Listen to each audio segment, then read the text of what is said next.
Welcome और welcome back to learn talkies. आज की क्लास में हम पंचायती राज के कुछ इंपॉर्टेंट एमसीक्यूज डिस्कस करेंगे। स्टार्ट करते हैं आज की क्लास और आज का जो पहला क्वेश्चन है वो है 73rd amendment of the constitution of India provides for the 73rd amendment act है जो वो किस चीज की बात करता है, क्या देता है 73rd अमेंडमेंट हमें।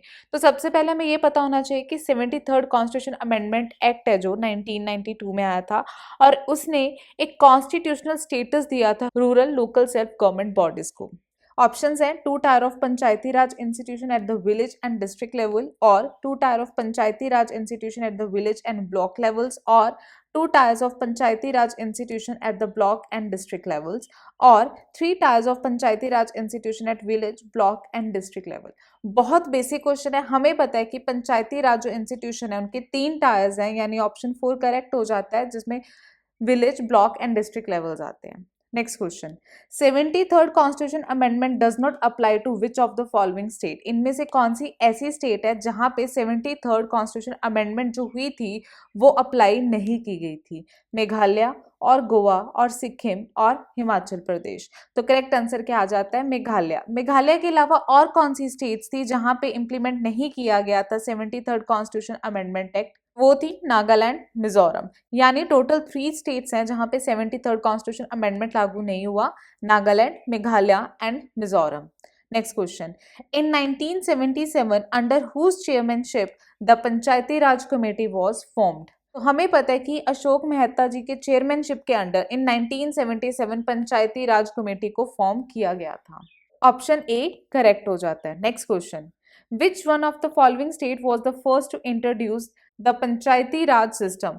तमिलनाडु, वेस्ट बंगाल, राजस्थान और उत्तर प्रदेश। तो करेक्ट आंसर क्या होता है? राजस्थान। राजस्थान एक ऐसा स्टेट था जिसने सबसे पहले पंचायती राज सिस्टम को इंट्रोड्यूस किया था।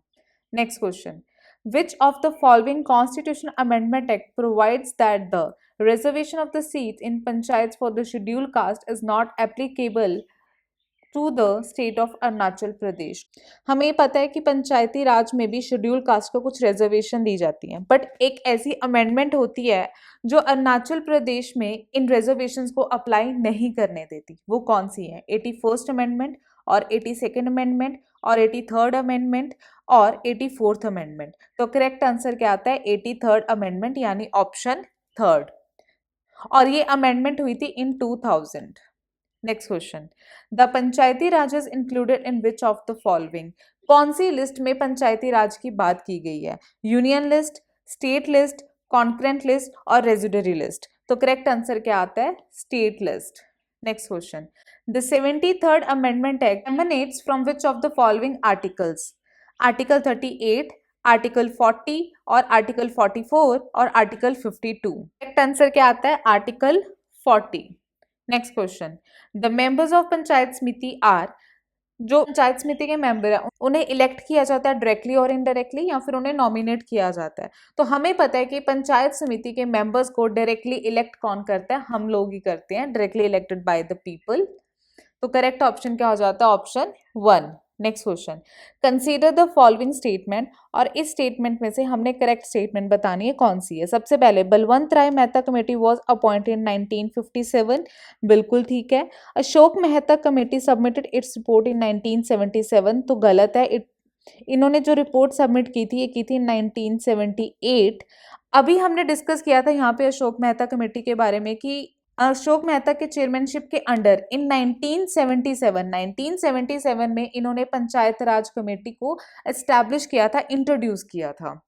तो यहाँ पे सेकंड ऑप्शन तो गलत हो जाता है, तो हमने यहाँ कट कर देने हैं जहाँ पे सेकंड ऑप्शन दी है, और फर्स्ट ऑप्शन ठीक है। G V K Rao committee submitted its report in 1986। बिल्कुल ठीक है। L M Singhvi committee submitted its report in 1986। तो ये ऑप्शन भी करेक्ट है। तो 1, 3 एंड 4 जहाँ पे दी है वो आपका करेक्ट आंसर हो जाता है। और वो कौन सा है? यहाँ पे 2 ऑप्शंस हैं, वो बिल्कुल सेम दिए हुए हैं, बट हमें ये समझ आ गया कि कौन सी स्टेटमेंट करेक्ट है, वो हमने अपने ऑप्शंस में देख के मार्क कर देना है।